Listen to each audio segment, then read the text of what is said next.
Bonjour. Je me présente, je suis MDA. Avec François, installateur chez Mondial Automatisme. Nous allons vous assister dans le montage de votre système d'ouverture de portail coulissant. Première phase. Pose de la platine de fixation.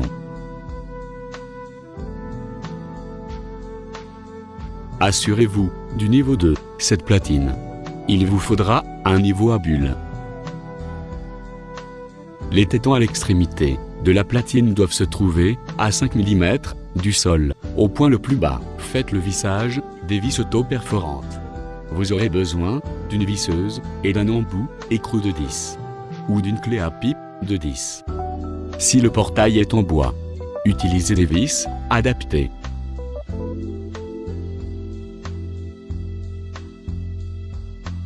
N'hésitez pas à vérifier le niveau.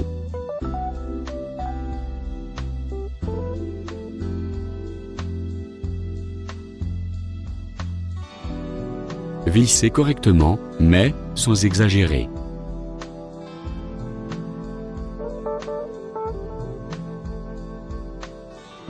Bien.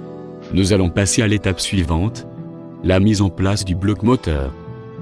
Voilà. Donc, François a fini d'installer la platine de fixation. Vous aurez besoin des vis fournies avec les accessoires, d'une visseuse avec embout de 10 ou d'une clé à pipe de 10. François est prêt. Phase 2. Pose du bloc moteur.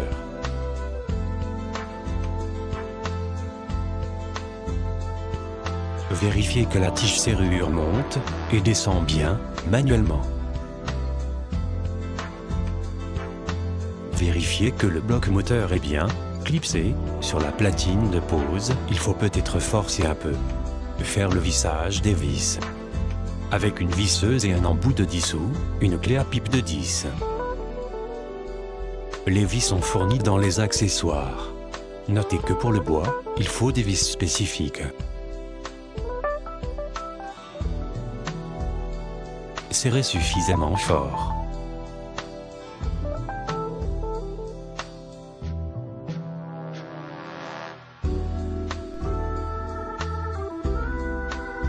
Pendant que François visse, savez-vous que nos moteurs sont de marque Bosch Made in Deutschland.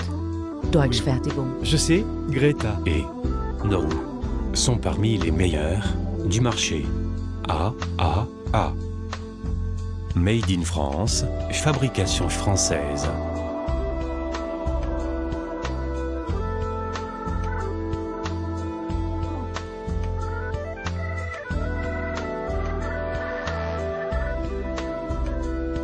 Phase 3. Pose du système de recharge. Le système de recharge se compose en deux parties, une sur le portail, connecté au moteur, l'autre sur le poteau au transformateur. N'oublions pas que l'arrivée électrique est prévue du côté fermeture du portail. Procédez au vissage.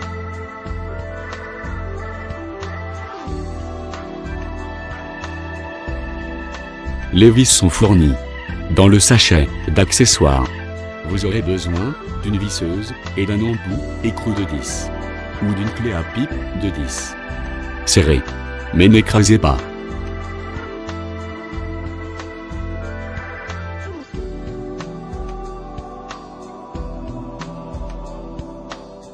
Pendant que François visse, vous ai-je dit que toutes nos pièces sont assemblées à la main et que nos parties métalliques sont découpées au laser. François a fini.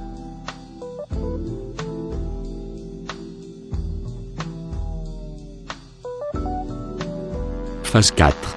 Pose du système électronique.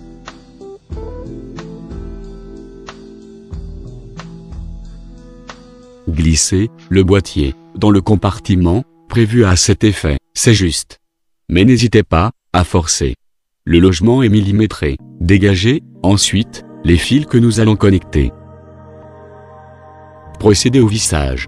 Vous aurez besoin d'un petit tournevis plat, un tournevis d'électricien. La connexion électrique du moteur se fait facilement grâce à un repérage couleur. Le fil rouge avec le fil rouge, le fil bleu avec le fil bleu ou gris, le noir avec le noir et le marron avec le marron. Phase 5. Pose de la batterie.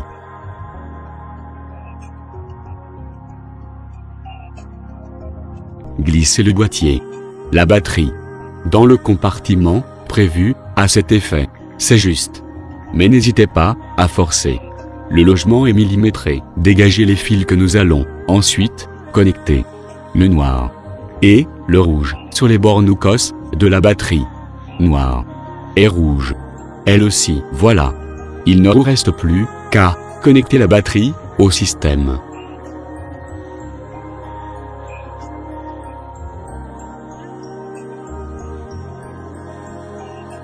Phase 6. Branchement de la batterie au système. En règle générale, la batterie et le moteur sont précablés. Vérifiez les cosses de la batterie rouge et noire. Connectez le fil noir sur la cosse noire et le fil rouge. Et bien sur la cosse rouge sur le système. Cherchez les autres fils noirs et rouges pour les connecter au connecteur de charge que nous avons installé en phase 3. Trouvez le câble gainé noir du contacteur. Isolez les deux fils noirs et les deux fils rouges. Assemblez les deux fils rouges du contacteur ensemble et les deux fils noirs du contacteur ensemble grâce au domino. Branchez les fils rouges avec les fils rouges du système ainsi que les noirs.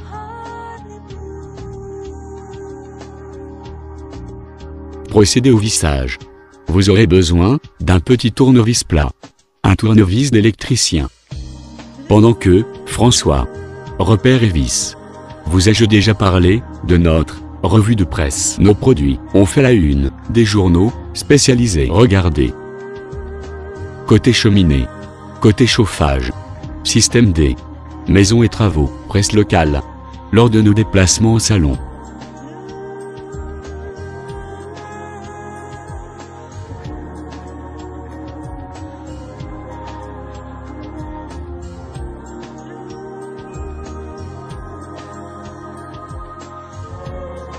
Voilà. Un bref aperçu. Mais, reprenons notre installation. François a donc connecté la batterie au système grâce au fil rouge, au fil noir, au domino et au petit tournevis plat. Rangez bien les fils dans le module moteur. Repérez les fils bleus et les fils marrons qui viennent du système pour les connecteurs au moteur.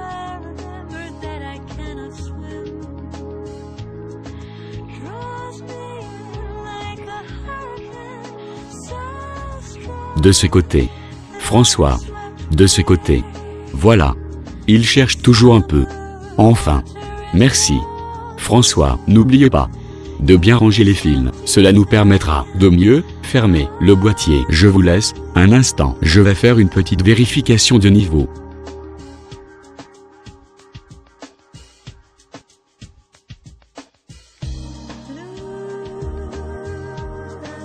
Me revoilà. Poursuivons par la phase 7. Vérification de la connexion électrique. Le boîtier étant maintenant connecté à l'électricité. 3 diodes rouges se sont allumées. Comme cela. Voilà.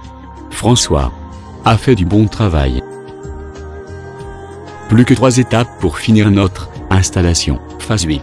Installation du boîtier de transformateur électrique. Ouvrez le boîtier gris. Nous allons l'installer sur le potelet. Au préalable, enlevez un opercule pour libérer un trou. Pour y faire passer le câble du contacteur. Le boîtier est percé en son fond afin de pouvoir le fixer. Je vais me permettre d'avancer un peu. Ok, François.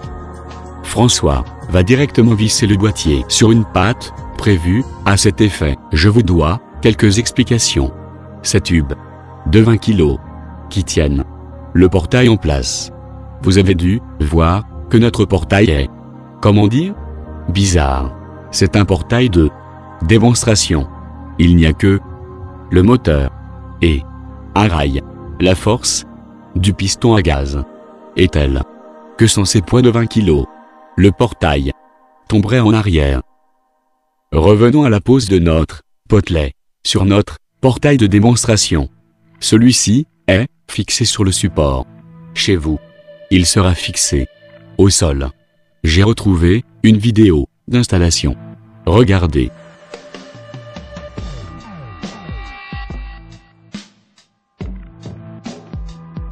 Nos systèmes s'adaptent à tout type de terrain et tout type de portail. J'insiste sur le principe de notre système. Auto slide. La roue diminue le porte-à-faux des portails. Elle exerce sa force de poussée à l'extrémité en accompagnant le portail. Commandé par un servo moteur compact Bosch. L'amortisseur à gaz soutient aussi le portail et permet de manœuvrer sur tout type de terrain. Par tous les temps. L'ensemble du système est capoté, ce qui le protège. Une batterie assure le fonctionnement en cas de coupure électrique. Le système ralentit à l'approche des butées, lors de l'ouverture et de la fermeture du portail. C'est une sécurité aussi pour les personnes et les véhicules. Alors, François a fini de brancher le transformateur au contacteur. Il va maintenant connecter l'ensemble au secteur. J'avance un peu. C'est très simple.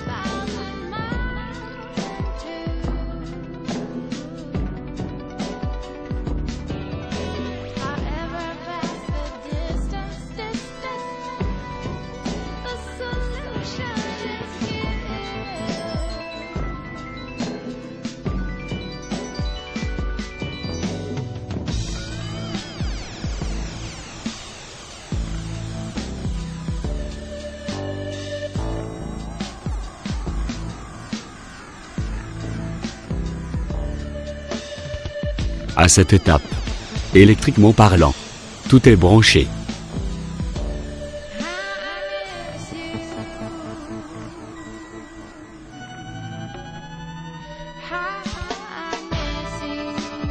C'est bientôt fini.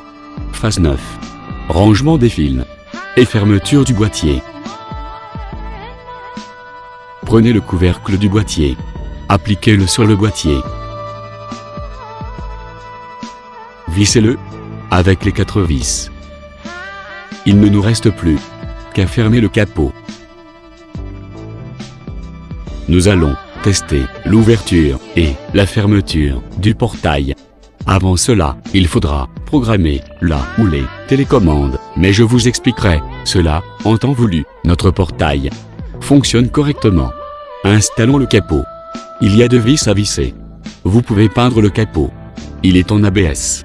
Un thermoplastique traité contre les UV, anti-choc et facile à peindre.